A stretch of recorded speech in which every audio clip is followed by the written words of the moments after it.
дар рӯзи охири мусобиқа рақобатҳо дар вазни -90 ва +90 кг сурат гирифт ва бо пирӯзии ҷудокорони тоҷик Комроншоҳ Устопириён ва Темур Раҳимов хотима ёфтанд. Комроншоҳ Устопириён -90 кг рақобатро аз даври дуюм муқобили варзишгари Қазоқистон Сергей Пак оғоз кард. Нерӯсанҷии ин ду ҷудокор до Golden Score тӯл кашида, ниҳоят Комроншоҳ бо иҷрои таи отосӣ ҳарифро мағлуб кард. Дар сонияҳои охири даври чорякниҳоӣ бо иҷрои зидди усулии Муин Орифовро шикаст дод ва ба нимниҳоӣ роҳ ёфт.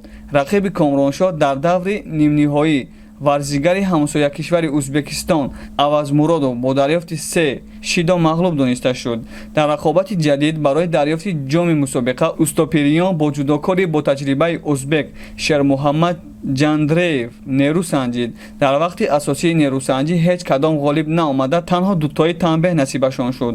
Дар вақти ҷудошуда барои имтиёзи тиллоӣ рақиби Комроншоҳ бо дарёфти сеюмин танбеҳаш имкони касби нишонаҳои тиллоии мусобиқаро аз даст дод.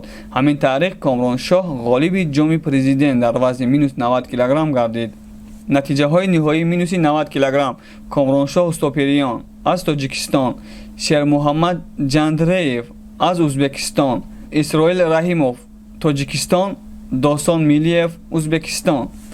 Темур Раҳимов +90 кг ки дар даври аввал озод буд, дар даври дуюм Бардавлатҷон Назриев аз Тоҷикистон дастболо шуд. Дар чорякниҳоӣ варзишгари Беларус Богдан Войтискро бо Ичимата мағлуб кард. Дар даври нимниҳоӣ ҷудокори Узбекистон Шоҳрухан Бахтиёровро бо иҷрои зидди усул шикаст дод ва ба финали мусобиқа роҳ ёфт. Дар финал бо Раҳимов бо ҷудочии Русия Антон Брачев даст ба гиребон шуд.